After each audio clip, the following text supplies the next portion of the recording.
오늘 이 가늠한 여인을 만나시는 내용 엄청난 내용입니다. 예수님 가르친 가운데 보면 세상 상식과 세상 가치관을 그것으로 계산하기 어려운 내용들이 많습니다. 대표적인 게 잃은 양 한 마리 찾기 위해서 모든 것 투자하시는 예수님 내용이 그거죠. 또 아버지가 어머니 살아있는데 유산 달래가지고 다 탕진하고 돌아온 그 탕자를 위해 아버지가 소를 잡고 잔치 벌이고 있는 그 탕자의 비유도 사실 어마어마한 그런 내용입니다. 예수님 목회가 그랬습니다. 죄인들과 어울려 먹고 마시기를 좋아한다고 바리새인들에게 그렇게 비난받으면서도 죄인들과의 만남을 포기하지 않으셨습니다. 세상 사람들에게 손가락질 당하며 멸시당하던 사마리아 여인을 우물가에서 만났어요. 민족 반역자로 왕따 당하던 삭개오 집에 하룻밤 머물고 가신다고 말씀하셨습니다. 근데 오늘 가늠하다 잡혀온 여인, 이 여인과의 만남은 정말 세상의 상식을 초월하는 하나님 사랑과 은혜의 클라이맥스입니다. 절정이라고 해도 과언이 아닐 겁니다. 예수님이 사람을 만나는 것을 깊게 들여다보면 한 사람 한 사람, 그 사람의 인격과 생명과 이런 것들을 존엄을 귀하게 여기는 것을 보게 됩니다. 아무리 죽을 죄를 졌다고 해도 이 여자도 사람입니다. 그렇죠? 가늠하다 현장에 잡힌 여자를 사람들 앞에 끌고 나온다는 것 참 잔인한 일이에요. 잔인한 일입니다. 남의 여자가 남의 남자와 바람 폈는데 왜 다른 인간들이 죽이려고 돌을 들고 몰려오는 겁니까? 남의 남자 아니에요, 남의 여자. 근데 다른 인간들이 왜 이렇게 난리를 쳐요? 가늠한 여자도 사람입니다. 그것도 서기관들과 바리새인들이 끌고 왔다고 하니까 이 시대로 얘기하면 교회 장로들하고 저 같은 목사들이에요. 그래도 장로나 목사 정도 되면 하나님의 마음을 알아야 하는 사람들인데 옛날이나 지금이나 왜 종교심이 특심인 사람들일수록 남을 정죄하는 일에 이렇게 앞장서는지 참 궁금한 노릇입니다. 그리고 왜 여자를 끌고 옵니까? 남자를 끌고 와야죠. 그렇죠? 왜 여자를 끌고 와요? 꼭 이래야 됩니까? 근데 문제는 종교심이 강한 사람들일수록 이런 현상이 두드러지는 거지. 이게 참 문제입니다. 종교나 법이나 중요하지만 기본적으로 사람을 귀하게 여기는 마음이 빠지면 아주 못된 게 돼버리는 겁니다. 사람이란 존재가 뭡니까? 죄 많고 부족하고 못나고 못난 못된 이 인간이 성경은 뭐로 만들어졌다고 합니까? 흙으로. 그렇기 때문에 이렇게 부족하고 못난 인간들이지만 그 부족하고 못난 인간 속에는 하나님의 호흡이 들어가 있는 거예요. 그런 건 하나님의 형상으로 만들었다고 하셨어요. 물론 사탄의 유혹으로 인해서 죄진 존재가 되어버렸지만 사탄 이전의 유혹 이전의 인간은 하나님 만드시고 엄청 기뻐하셨던 그런 존재입니다. 예수님은 이 하나님의 기쁨을 우리 인간 속에서 회복시키려고 하시는 겁니다. 그러니 아무리 죄진 인간이라 해도 함부로 막대하면 안 되는 겁니다. 예수님 앞에 서 있는 이 여인은 그 동네 사람들에게는 구약 율법에서 때려 죽여도 된다고 여긴 죄인 더러운 여인입니다. 그러나 예수님에게 있어서는 구원받아야 할 하나님의 존귀한 딸이에요. 오늘 성경 말씀에 보면 바리새인들과 서기관들이 율법을 가지고 예수님을 골탕 먹이려고 했다고 했습니다. 성경도 그래요. 성경은 하나님이 사람을 살리려고 주신 말씀입니다. 그런데 성경을 사람 잡는 일에 전문적으로 하는 사람들이 얼마나 많은지 몰라요. 그러고 다녀요. 사람 잡는 일에 열심히 사람들. 살리는 일에, 생명을 귀하게 사랑하는 일엔 쓰임받지 못하면서 잡는 일에 열심히 하는 사람들이 있어요. 예수님을 골탕 먹이려고 던지는 질문이라는 것, 결국 한 여자를 죽여야 하는 그런 악한 질문이에요. 예수님 오늘 성경 말씀에 어디에 봐도 가늠한 행위를 정당화하시는 내용은 없습니다. 가늠한 여인에게 너 참 잘했다, 앞으로도 계속 가늠해라, 화이팅, 뭐 이러지 않으세요. 그런 거 없어요. 격려하고 그런 거 없어요. 그렇지만 손에 돌을 들고 여자 하나를 죽이려고 몰려드는 이 인간들은 뭐 하는 인간들이냐 이거예요. 뭐 하는 인간들이냐.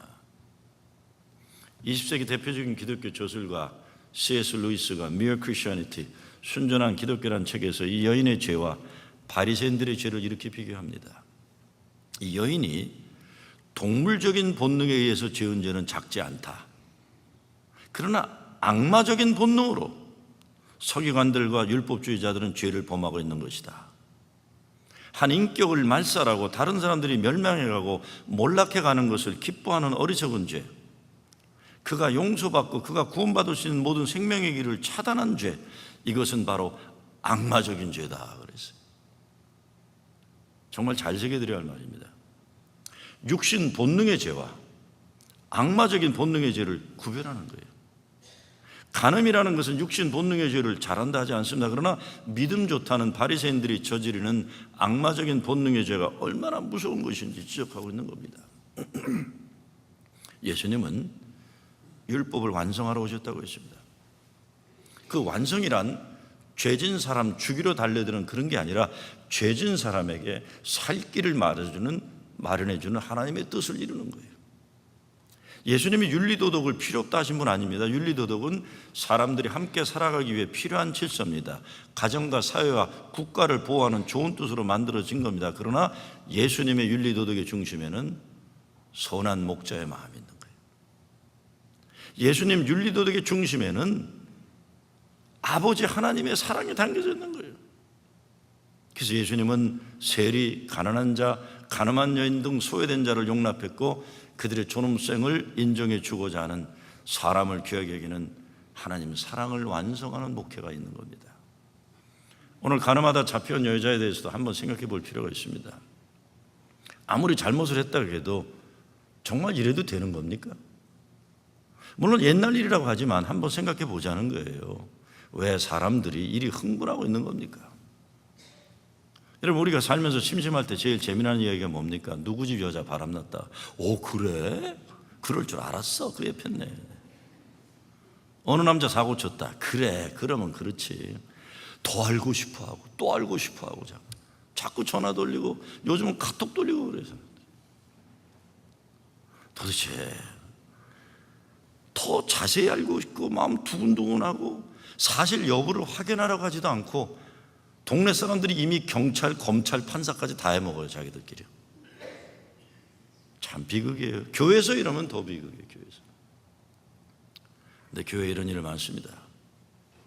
무엇보다 정말 우리가 생각하는 것은 어떤 사람이라도 그 사람을 사랑하는 사람들이 있다는 거예요. 그 사람 태어났을 때 이름 부르며 천하가장 행복했던 부모님들이 계시는 거예요. 지금 비록 문제가 많고 지금 비록 못나고 죄 많은 존재로 살아간다고 해도 그를 귀하게 여겨 사랑한 부모들, 가족들이 있는 거예요. 동양이나 서양이나 윤리도덕의 중요성을 내세우는 나라일수록 성도덕에 관해서는 무섭도록 잔인한 제도를 강해요. 근데 신기한 것은 이 무서운 제도는 거의 모두 여자들에게는 가혹하게 적용되면서도 남자들에게는 너그럽게 적용됩니다. 그래서 제가 여러분 부탁드리는데, 혹시 그런 일 없기 바라지만 여러분 남편이 바람 피면요, 여러분 남편 머리 뽑으세요. 남의 여자 머리 뽑지 말고요. 아니 왜 남의 여자 찾아서 때려부시고 그러세요? 예? 지 남편 머리 뽑으시길 주의 이름으로 부탁드립니다.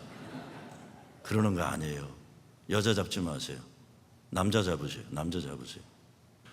정말 우리가 생각해야 하는 것은 왜 율법주의적 종교인들일수록 여성들에 대한 무서운 차별의식이 존재하느냐는 겁니다. 정말 종교라는 것이 잘못되면 하나님의 이름으로 사람의 생명을 함부로 다루는 무서운 사탄 마귀의 도구가 될 수 있는 겁니다. 근데 예수님은 이런 잘못된 것들에 대해 단호하게 그러면 안 된다고 하세요. 바리새인들 입장에서 보면 가늠한 여인은 이 세상에서 없어져야 할 이스라엘 백성 가운데 부끄러운 더러운 죄인입니다. 죽어도 마땅한 더러운 여자예요.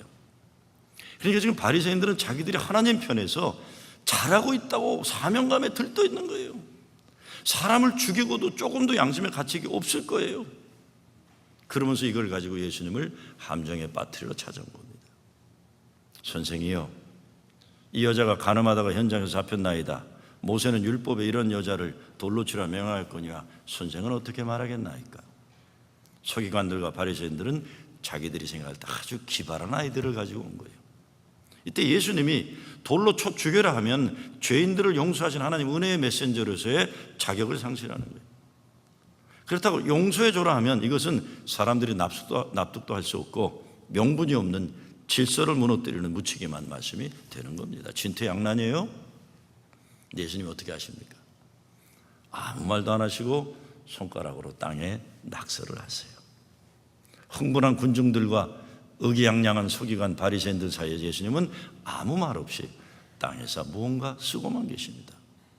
그러는 사이 사람들이 자꾸 답변을 하라고 강요하니까 그때 예수님이 일어나셔서 너희 중에 죄 없는 자가 먼저 돌로 쳐라 하시는 거예요. 너희 중에 죄 없는 자가 먼저 돌로 쳐라. 참 놀라운 장면이에요. 누가 이런 말씀하시리라 상상했겠습니까? 그리고는 다시 몸을 굽히시고 뭔가 쓰셨다고 합니다. 많은 사람들이 도대체 예수님이 뭐라고 쓰셨을까 궁금해서 추측들 하지만 어떤 전승에 의하면 예수님이 거기에 모이는 사람들 이름과 그들이 생전에 지은 나쁜 죄를 옆에다 이렇게 쓰셨다 이렇게 얘기하는 거예요. 여러분, 윤동주 시인의 서시 죽는 날까지 하늘을 우러러 한 점 부끄러움이 없기를 잎새에 이는 바람에도 나는 괴로웠다. 우리 그렇게 살 수 있습니까? 어렵죠. 어려워요. 난 한 점 부끄러움 없다. 어려워요. 얼마 전에 시 한 편 읽고도 제가 마음이 짱했던 적이 있어요. 여러분 잘 아시죠? 청사는 나를 보고 말없이 살라 하고 창공은 나를 보고 티없이 살라 하네. 사랑도 벗어놓고 미움도 벗어놓고 물같이 바람같이 살다가 가라 하네. 청사는 나를 보고 말없이 살라 하고 창공은 나를 보고 티없이 살라 하네. 성냄도 내려놓고 탐욕도 벗어놓고 물같이 바람같이 살다가 가라 하네. 어려워요.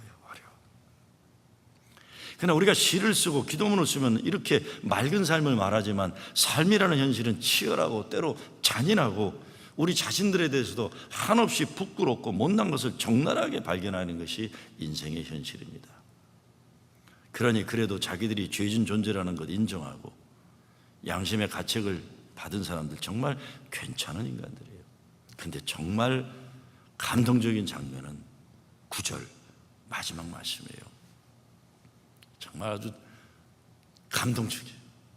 오직 예수와 그 가운데 섰는 여자만 남았더라. 오직 예수와 그 가운데 섰는 여자만 남았더라. 결국 우리는요 언젠가 주님과 단둘이만 만나야 하는 때가 있는 겁니다. 또한 내가 아무리 죽을 죄를 져서 사람들에게 돌에 맞아 죽을 상황에 이른다 해도 주님은 나와 함께 계셔 주시겠구나 그 생각해 보게 돼요. 그렇죠? 예수님은 절대로 나를 버리지 않으신다는 걸 생각하면 얼마나 감사하냐. 그분은 나와 함께 계셔 주시겠구나. 결국 우리는 주님과 홀로 남는 순간에 서게 될 겁니다. 그런데 이 상황이 감동적인 은혜의 순간이에요. 이제 인생 모든 것이 끝나는 것으로 받아들여야 했던 그 여인, 부끄러움과 두려움과 죄의식과 인생의 절망과 좌절 모든 것을 포기해야 했던 그 여인이 이제 예수님과 단둘이 남아있는 거예요. 10절에 보니까 예수께서 일어나사 여자 외에 아무도 없는 것을 보시고 이르시되 여자여 너를 고소하던 그들이 어디 있느냐 너를 정죄한 자가 없느냐. 아니 뭐 둘이밖에 없으니까 없는 거 알 텐데 뭘 물어보세요. 여자도 눈이 있고 예수님도 눈이 있는데 모르겠어요. 그렇지만 아시면서도 확인시켜 주시는 거예요. 저는 이 장면 보고 참 감동받는데 이토록 죄 많은 여인, 두려움에 가득 찬 여인, 자기 자신의 죄 때문에 실패한 불행한 인생을 살아가는 자화상에 일그러진 여인의 마음을 헤아리시고 있는 거예요. 누구나 다 알고 있는 현실이지만 예수님은 그 여인이 자기 입으로 그것을 확인하도록 하시는 겁니다. 입술의 고백을 통해 눈으로 본 것을 마음으로 확신 가지게 하는 거예요. 입술의 고백을 통해 눈으로 본 것을 마음으로 확신 가지게 하는 겁니다. 여자여 너를 고소하던 이들이 어디 있느냐 너를 정죄하던 자가 없느냐. 여러분 우리가 살면서요 남들의 입에서 나온 말 때문에 남들이 우리를 욕하고 비난하고 정죄한 것 때문에 그것이 깊은 상처가 되어 오늘도 우리를 괴롭히는 것들 많이 있습니다. 나에게 상처를 준 사람이 비록 지금 내 눈앞에 안 보이라도 그래요. 내게 깊은 아픔을 준 그 말을 내가 지금 듣지 않고 산다고해도 그 말 한마디가 큰 아픈 가시가 되어 오늘 내 삶에 깊이 박혀 있는 것들이 얼마나 많아요. 분명히 여인에게도 보세요, 돌에 맞아 죽지 않았어도요, 사람들의 그 악의에 찬 말들, 돌 들고 분노하는 그 눈빛, 그것이 그 여인의 몸속에 콱콱 박혀 있는 게 대못이 되어 박히고 살아도 죽어요. 여러분, 살아도 죽어. 이미 여인의 영은 죽어버린 영이 되어버린 거예요. 너를 정죄한 자가 없느냐? 그랬더니 여자가 11절에서 대답하되 주여 없나이다. 예수께서 가라사대 나도 너를 정죄하지 아니하노니 가서 다시는 죄를 범치 말라 하시니라. 너 잘못 하나도 안 했다 이렇게 얘기하지 않았어요. 너를 정죄하는 자가 없다. Neither I condemn you. 나도 너를 정죄하지 않는다. 이제는 죄 짓지 말고 하나님의 자녀답게 살아라. 어마어마한 사랑이에요. 이 여인의 몸속에 박혀있는 그 가시들, 대못을 하나씩 하나씩 빼내주시는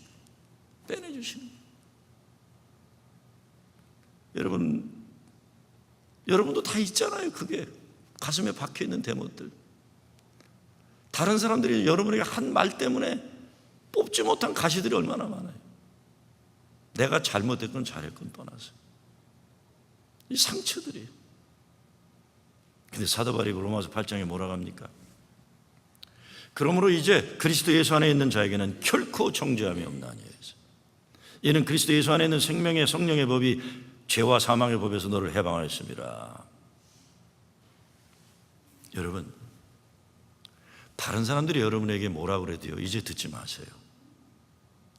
주님 앞에서 회개하고 죄 용서받은 게 있으면 그럼 된 거예요. 그 어느 누구도 여러분을 정죄할 수가 없습니다. 그러니까 누가 여러분한테서 너 옛날에 죄 졌지 그러면 사탄아 물러가라 그러세요. 네가 뭔데 나한테 정죄하느냐? 주님이 나를 용서하셨는데.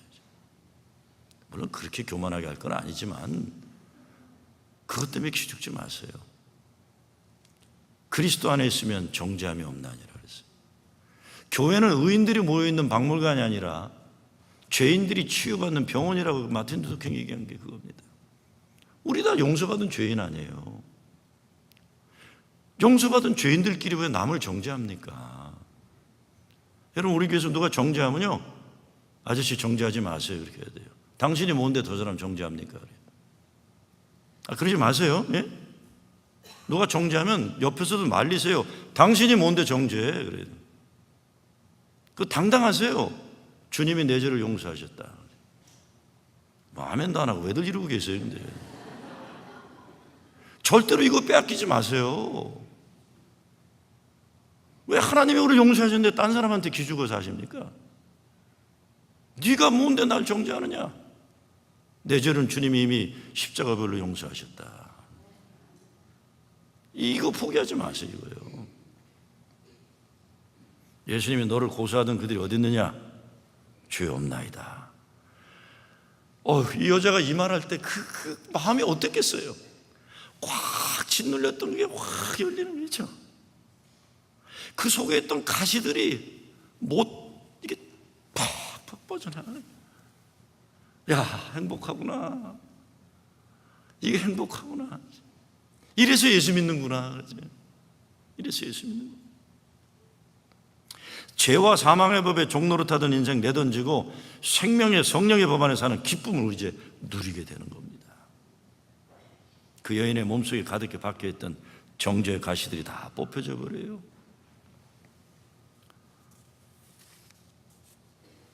어쩌면 한 인간으로서 이 여인은 평생 남자들에게 당하며 살아왔는지 몰라요. 상식적으로 간음이라고 하면 여자 혼자 할 수 없는 일 아니에요. 그럼 산의 놈을 돌로 때려 죽이지 왜 여자만 끌고 온 거예요? 사실 예수님이요, 마태복음에선 이혼도 하지 말라고 그랬어요. 못한다. 이혼 절대 안 된다. 왜요? 그 당시 이혼이라는 건요, 남자들이 여자 단물 다 빼먹고 필요 없으면 내치는 게 이혼이었어요. 그 예수님이 이혼 안 된다 그런 겁니다. 이혼 안 된다. 그런 맥락에서 보면 정말 착취당하는 여성의 한 맺힌 그 모습을 우리가 쉽게 잘 안다고 말하는 거 잘못이에요. 저도 몰라요. 내가 뭐 아무리 여성들이 이야기를 한다 그래도 난 남자니까요. 그러나 예수님 앞에 던져진 가늠한 여인을 생각해 보면서 저는 정말 남자들이 좀 남자다웠으면 좋겠어요.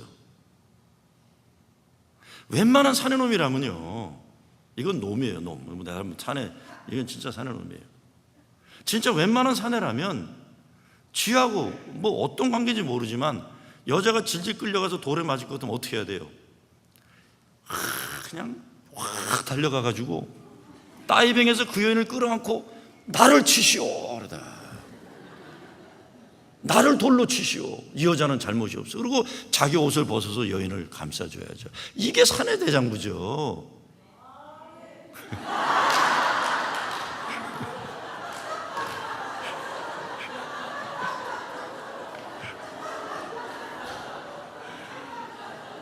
좀 사내답게 살자고요. 사내답게.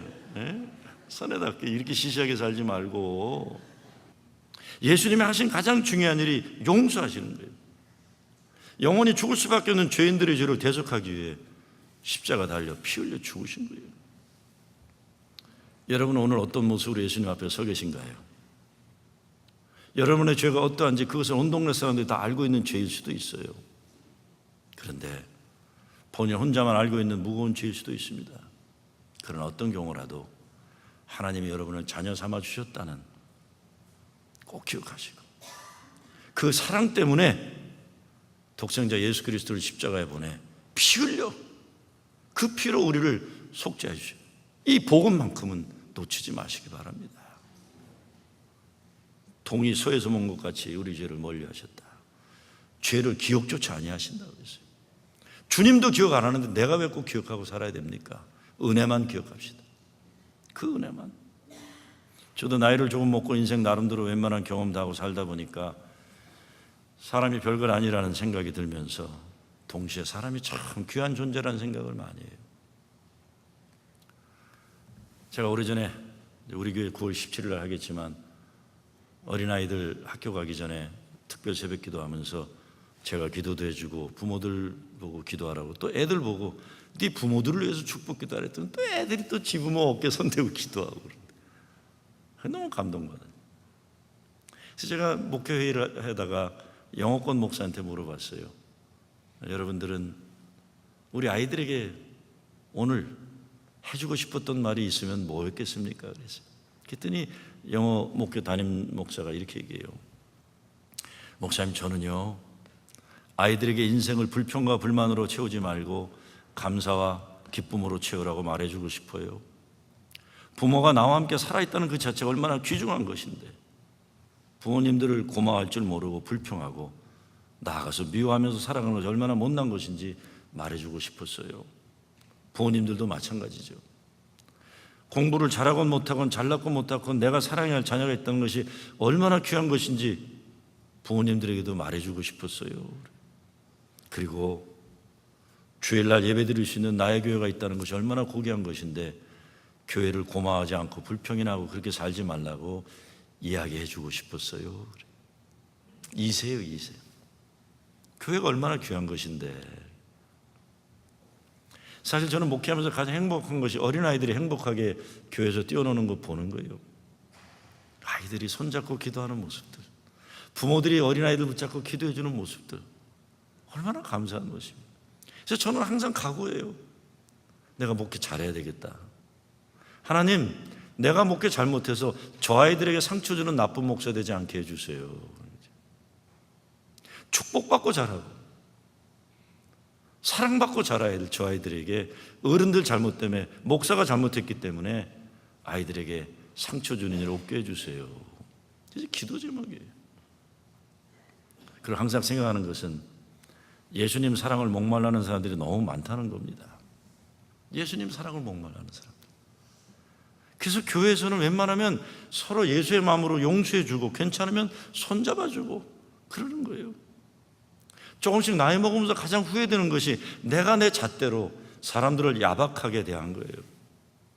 나도 하나님 은혜 없으면 살 수 없는 존재인데 남들에게는 율법의 잣대질을 너무 쉽게 했어요.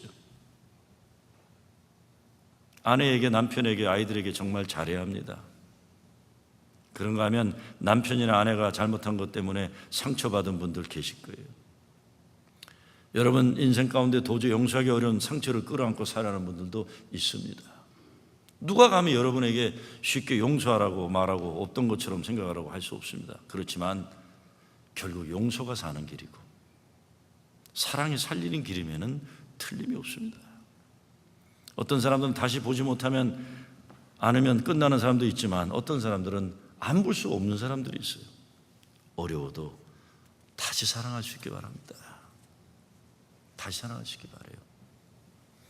주님만이 우리 모두를 죽을 수밖에 없는 죄에서 용서하시고 사랑하셔서 우리를 살리셨습니다. 이제 예수님의 그 정죄 없는 그 사랑 때문에 죄를 사랑하던 삶에서 하나님을 더욱 사랑하면서 사랑으로 살아가는 여러분 되시길 주의 이름으로 축원합니다.